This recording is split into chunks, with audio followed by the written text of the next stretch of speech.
analyse comparative entre une joueuse confirmée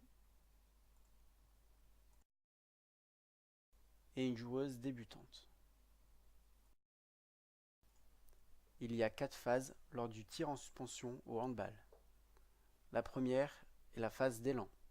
Elle est suivie de la phase d'armée du bras pour amener la phase de tir et enfin une phase de désaccélération. La phase d'élan permet à l'aide des 3 pas de préparer la phase de tir. Ici, on peut voir que son appui est le gauche, puis le droit, puis le gauche, ce qui permet une impulsion optimale.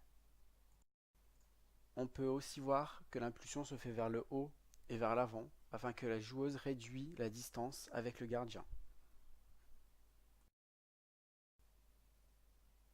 Ici, la joueuse débutante prend un appui gauche, puis un appui droit et saute sur cet appui droit alors qu'elle aurait dû prendre un dernier appui gauche.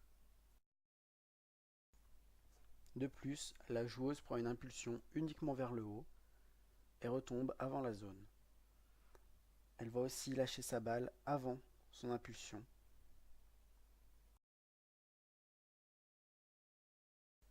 On peut voir chez la joueuse débutante un problème de coordination car elle a pris que 2 appuis et lâche sa balle avant son impulsion.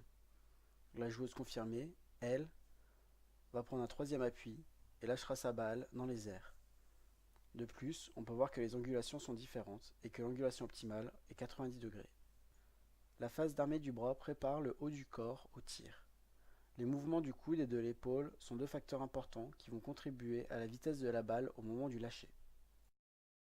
Pour cela, il faut que le ballon soit positionné au-dessus de la ligne des épaules et que l'angulation du coude représente environ 90 degrés. Chez la joueuse débutante, le coude est placé en dessous de la ligne des épaules et l'angulation ne va pas permettre un tir puissant.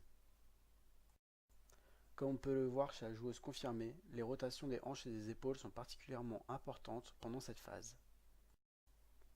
La phase de tir permet de projeter l'objet vers l'avant du tireur.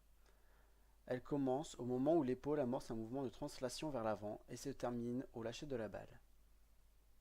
Chez la débutante, le ballon est projeté de bas vers le haut. La suspension est importante car elle laisse un temps d'organisation gestuelle qui permet d'avoir une meilleure stabilité, une meilleure précision et une meilleure puissance lors du tir.